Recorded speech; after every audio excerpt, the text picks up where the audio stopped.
Hello and welcome to my channel. My channel is Cluggy619 Logistics. My name is Jim. This is just an introduction of who I am and a little bit about myself. I moved down to Texas, where I live now, back in 1993. I was born and raised in Michigan. Glad to leave that state in 1993. Came down to Texas and no longer will even view myself as a Michigan resident. Don't want to. Nobody should. And that's just the way it is, how I feel about it now. Got into trucking May of 2000. Started with a Class B. Moved up to a Class A. I've hauled just about everything. Van trailers, flatbed trailers, tankers, pneumatic tankers for sand and other stuff of that nature. Worked on the oil fields, worked for the big companies, worked for small companies. And for the longest time, and for a little bit of time, I even worked for myself and started Cluggy619 Logistics back in 2015, hauling for youthship.com. That didn't turn out so well, and at that time I had my own authority and I went to hire there and I got shorted, and that was the end of that. I don't put up with being shorted too much. But I kept the DBA and kept my DOT number. And I kept my CDL. Went to work again for a couple other companies before I decided that I needed to go on my own way. I opened up a laundromat. Did pretty good for, this was back in 2016. Did pretty good. Not bad. It wasn't bad. Sold it. It went pretty good. I had a thrift store that was next to it that the person who bought the laundromat from me did not want. I moved it out to Crescent and I started buying more and more and more. And, well, I needed a rig. I needed a bigger vehicle. My vehicle, I was driving a 1995 Chevy dually with 6.5 liter, and I just destroyed the engine. I was hauling too much. So I decided to get me a 1995 International 8100 series, big rig. Can haul a lot more with it. I got a 48-foot trailer to go with it. And I've been in the process. I've started doing this back in September of this year, 2019. And at this point in time, I'm just getting ready to go back to the auction basis and start buying much bigger quantities. My rig and my company are not for hire. I do not hire out. I do not lease on. I do not have people who I need to go pick up loads from. I work for myself. That is a lot of benefits. There is a lot of benefits that go with that.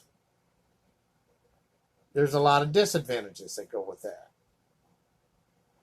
One of the disadvantages is that I pay for my own fuel, my own insurance, all my upkeep, all the stuff says it comes out of my pocket. It doesn't come from some company off in BFE. Eventually it comes off my pocket and I have to claim the tax for it. All the taxes, I have to claim that stuff on my taxes. I have to flip the bill myself. And right now my company's kind of struggling, so that's expensive for me. Quite frankly, I bought a 1995 International because it was cheap. It was on the auction block. I had the money.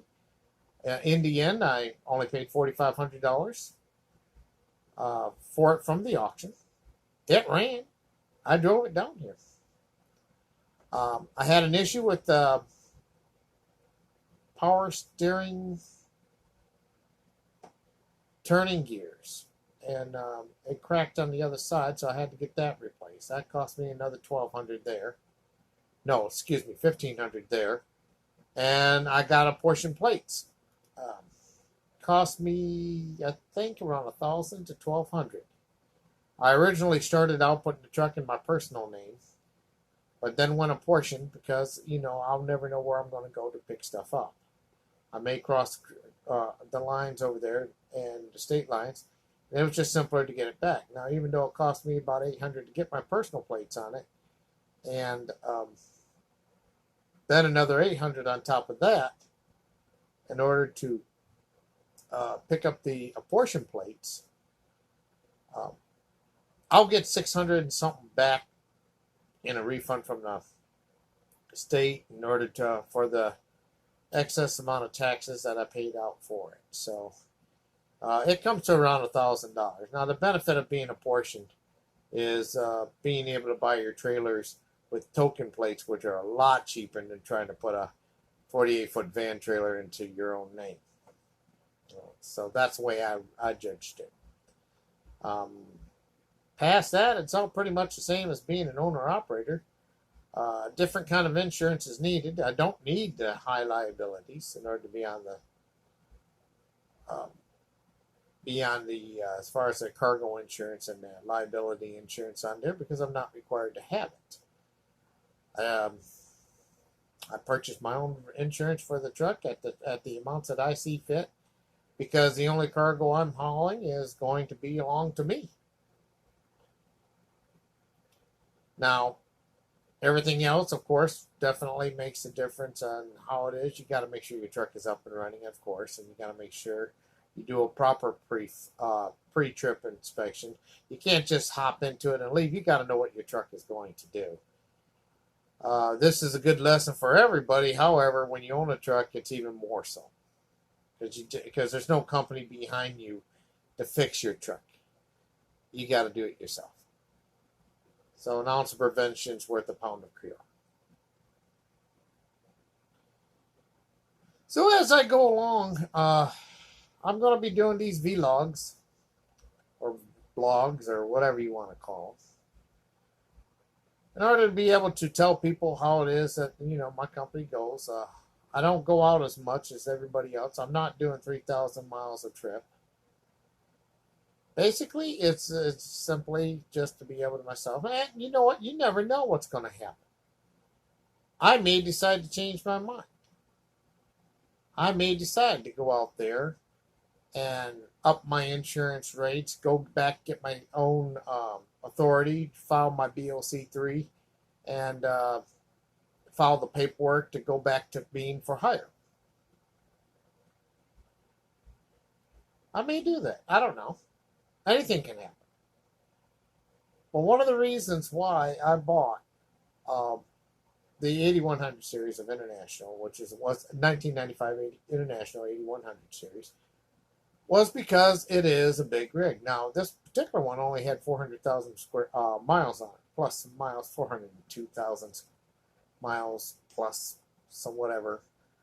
And the reason behind hauling, getting something like that, well, because that tells me right off the very top, when I purchased it, I thought it was 400,000 miles. That was it. When I got there and realized that the mileage did not count when you flip over on 1,000,000 miles, that kind of really disturbed me a little bit. I'm like, oh crap, I got 1,400,000 miles. The truck is 24 years old. So, yeah, I was kind of wondering about that myself. But for the last 8 years, it was on a farm. It was used on a farm truck. The fifth wheel attachment was clogged up with dirt and everything. The guy also put a bar on it in order to be able to haul goosenecks, so that's good. That's primarily the reason I can haul fifth wheel semi-trailers and gooseneck trailers. And I figured that would be a pretty good thing to have. So anyway, this is me. This is what I wanted to show you all. And if you have any questions, feel free to leave a comment. Situation, I'll help you out as best I can. Thank you very much for watching my video. See you in the future.